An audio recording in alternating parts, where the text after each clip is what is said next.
The glitz and glam of celebrity culture is undeniably fascinating to watch from afar, but we've reached a rather dangerous point in today's culture where parasocial relationships with our favorite stars have become normalized. It's truly an epidemic.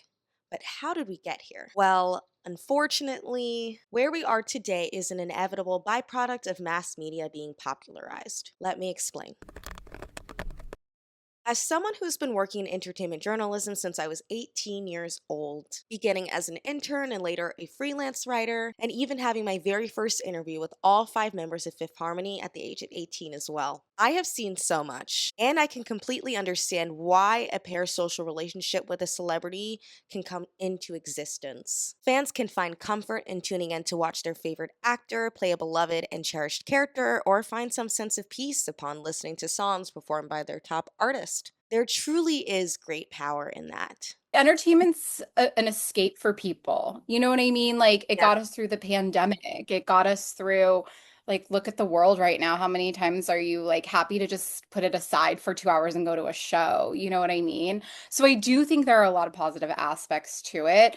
However, it's like you kind of are funding the machine when you feed it, right? Yeah. So I think there needs to be like a fine line. Having said that, like I was definitely the girl growing up that had posters all over my room and begged to go to Same. every show and needed every t-shirt and wanted, it's like we didn't have Cameo obviously back then in the 90s, but like, look at how Cameo is like people are literally employed doing this right now. And so I think if it makes you feel better and like feeds your, need for kind of escaping, like yeah, I think that's a positive. You and I, we met through the fan convention circuit. As someone who is very connected to this space, what have been your observations regarding how meaningful these moments are for fans? We get kids come up crying because they get to meet their favorite person that's been on TV. You get adults that are like, "You saved my life." So many things like that, where it's just like, that makes it worth it for a lot of these people to come do them. What are some things that you're seeing just on the back end from fans that you're like, okay, like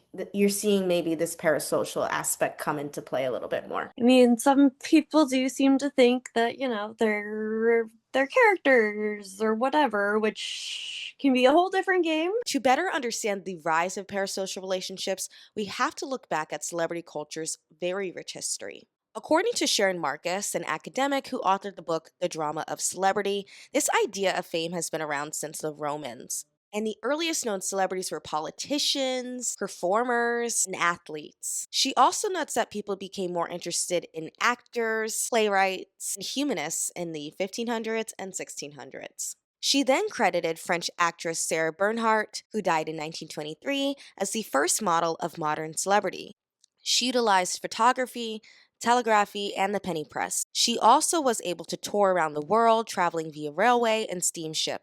To quote academic Sharon Marcus, she had said this about Sarah Bernhardt that her career coincided with several inventions that she cannily used to promote herself. Sarah is also credited as the godmother of modern celebrity. Celebrity culture really started to take off in America in the late 19th century, as things like mass media and commercial photography rose to prominence. And the public's interest shifted from admiring military heroes and statesmen to people becoming fascinated with nouveau riche elites and entertainers who used the media to create these larger than life personas for themselves. And it's around this time that public figures became of interest because of their gossip value. And this era set the stage for celebrity culture to evolve into what we now see it as today. And over time, we'd get fan hysteria around public figures like Michael Jackson and Elvis Presley, and we'd also get Beatlemania. But when I think about one of the most fascinating periods in American celebrity culture, I credit the 2000s for shifting things significantly. As tabloid journalism hit all new heights, people like Paris Hilton, Lindsay Lohan, Britney Spears, Nicole Richie, Misha Barton, and others specifically being targeted in an often negative light. And then, on the other side of things, 2000s reality shows like The Osbournes gave us a glimpse into the famous family behind closed doors, and it paved the way for Keeping Up with the Kardashians and similar shows to come along. And sure, it was entertaining, but because we were getting to see these people in such an intimate way, it almost felt like you were an extended part of these families. I also credit shows like The Hills for sparking many young people's interest in seeking this socialite tier level of fame too. What can you say about that period in time with the 2000s in terms of its impact on what we see today? I mean, look at all the nostalgia coming back right now, right? Like, Yeah. I'm going to see the Backstreet Boys for a third time this summer, at least a third time, if not a fourth. And like, it's when like they were first coming out announcing the Millennium 2.0 residency, they were talking about 25 years of music, 25 years since Millennium, when actually it was closer to 26. So it's now closer to 27. Like that's how long it's been. Like running home back in the day to turn on TRL was like the highlight, running to the newsstand, to pick up that copy of Us Weekly and People and all those magazines every week to see where all your stars went, like to eat and things like that, because you couldn't look on social media. Now you can see in real time that, Kim and Lewis were at Coachella this weekend and what she was wearing and eating and drinking and who she was talking to and things like that. So it's obviously just changed so much. Parasocial relationships are not a new phenomenon, but I do believe it's being talked about more these days because we have the internet and social media. And with social media, we have more access to our favorite stars than ever before. We can see what they are doing on a day to day basis and get a better idea as to what they're actually like as people. And we honestly may know more about them than we need to know. There are still plenty of major stars who limit access to them through this very medium. Take Beyonce and Taylor Swift, for example. We only see them when they want us to see them. And then so many stars have moved outside of Hollywood. As an example, George and Amal Clooney moved to France due to the country's strict privacy laws that protects against the unauthorized photography of minors and intrusions into private life. And Zendaya, who is now reportedly married to Tom Holland, has been very vocal about the need for having privacy in her private life. There's a balance between hiding and then also just like living your life and enjoying your life and protecting things that are special to yourself. And I think everyone kind of has to do that in some way. And I can't blame them for taking this stance, as paparazzi, media outlets, and accounts like Dumois are literally tracking these stars' every move. And at some point, we have to ask, are we crossing a line here? Chappell Roan has made headlines in recent months for her very public interactions with fans and paparazzi, and she often comes off not in the best light. And while I can't get on board with every interaction she's had in this regard, Chappell does have a point. Although Chappell is a very famous person, she is entitled to privacy. And no, she does not owe us something just because she is famous and we are fans of her music.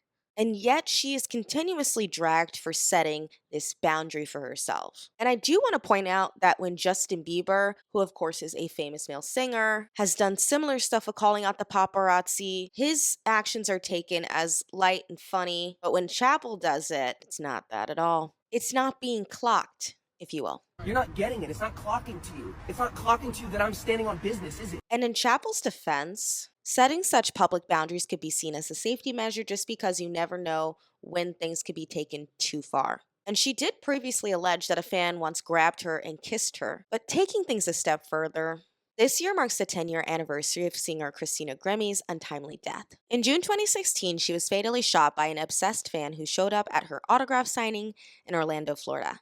John Lennon and Selena are also examples of a similar fate. And just this year, a woman was arrested and later charged for an attempted murder of Rihanna. And yes, it's technically pronounced Rihanna, not Rihanna. But the woman allegedly fired roughly 20 shots at the singer's LA home. And then there have been other uncomfortable moments in recent years, including Drew Barrymore's stalker trying to rush the stage at her 2023 event, and a fan proposing to Keke Palmer at a South by Southwest event for her new film this past March. And we can't forget about the infamous bling ring scandal from the 2000s, which involved a group of teens and young adults breaking into and stealing from the homes of Hollywood's biggest stars. There was a TV show a few years ago called Swarm that examined the dangerous side to parasocial relationships to extreme heights, involving a lead character whose murder spree is triggered by someone saying they didn't like her favorite singer. It's not a perfect show, but I admire the creative team for exploring such a timely topic in such a bold way. I also thought the casting of Billie Eilish as this cult-like leader was genius since she's a megastar with such a massive fandom. But I also want to talk about the financial side of things, especially as a lot of celebrities position themselves as brands. They take on various endorsements and partnerships and embark on various business endeavors and so on. And there are a lot of fans out there that are buying what they're selling. Some fans are investing thousands upon thousands of dollars into buying merch or products from their faves' respective businesses, keeping their faves at the top of the charts, and traveling to see their favorite stars in concerts or at fan conventions where they will spend loads of money as well. And this could have major repercussions, such as debt. But at what cost? And is it even worth it? So many people are traveling across the country to just go to these cons and meet their favorites. I mean, I know people that spend upwards of $100,000 a year, Whoa. and I know people that spend, bare minimum, like a photo op and admission. Like one of my friends right now flew to Steel City last night. Okay. They finished an hour ago. Okay. They're on their way back. Cool. Yeah, but they did 12 selfies Oh my and goodness. some photo ops. And that adds up because I know with New York Comic Con, like I think Jason Momoa and Tom Holland were going for like 300, 350 for an op. Yeah. So by the time if you get my friends back, they're probably like 700 in travel plus like And 2 or 3 hotel. grand in expenses for one day. Yeah, it's like, yeah, you have to calculate in hotel, travel, food, and then the ops. That's a lot of Yeah, money. autographs, Yeah. and then everyone time you go, you gotta keep in mind self autograph selfies are mainly cash only, Right. So which that's is a a whole other thing. thing people forget. Yeah, I mean, but they have ATMs on site, but then you have to deal with the ATM fees. And then it's like, how many times are you going to the ATM? I've been to many conventions where the ATM has run out of money the Whoa. first day. That on the first day, Yeah. that's in like, what do you do in those moments? That's insane. Gotta go find another ATM or hope that you come back tomorrow after going to the bank. Oh my gosh. I've seen people walk away with like 10 photo ops with the same guest. Like And back like boom, at, boom, boom, boom, 10. at the same convention? Yep. That's a lot. That's not necessary. You have one op. Some of the people, if they've done 800 photo ops, they've probably paid you thousands and They're, thousands they're of paying your dollars. rent. Because of what I do for work, some may call me a professional fangirl. But to work in this field successfully, you need to have a deep understanding that at the end of the day, celebrities and influential figures are just people that happen to be known by much of the world. And it's totally okay to be a fan or appreciative of their work. But there is a difference between being a fan and the act of idolization. Stars should not be idolized or put on a pedestal because, like normal people, they are incredibly flawed and imperfect. They literally have teams that help them to present their best self forward to the public. And we may not even be seeing the person they really are behind closed doors. So, what does happen when that facade is broken? Let's see, I've been doing this, it'll be 18 years this summer.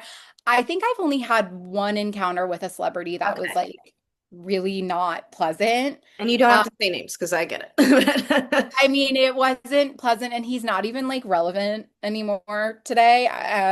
But having said that, like sometimes I've met people who maybe I thought they'd be a little bit more outgoing in person, or like we see somebody like I'll just use Lisa Kudrow as an example. Like Yeah. I love her, and because I was such a Friends fan, I thought I was meeting like Phoebe Buffay. Do you know what I mean? Yeah. And she's And so different from Phoebe. and she's So, so different from Phoebe yeah. Buffay. And but then we'll go back to Friends, like Jennifer Aniston. She's I would say even warmer than Rachel Green. Not that Rachel Green was cold, but like Rachel I know Green what kind you of mean. Yeah. you know what I mean? But she was so warm. Like she's one of my favorite people to like say like, no, I was so like I've gotten the pleasure of interviewing her about 3 times now, and every time she's just so warm, so kind, so nice, like really, truly like above what you would even expect. So and I always use her as an example too. And like people are late for interviews. She was so punctual to our interview. And I'm like, if she can be punctual, these reality stars should not be 3 hours late. It's always the reality stars too. Reality stars. But yeah, no, I've been really lucky. I've heard a lot of people though that have had that thing. But I think it's all again, like I said, it's separating the character from who they Yeah. are in their life and not holding them accountable for that too, either. Yeah, Like it's Sarah tough. Jessica Parker is not Carrie Bradshaw, even though she kind of like still looks like Carrie Bradshaw in real life, if that And makes sense. honestly, sometimes it could be just chalked up to like they're not having a good day and they have to always be on.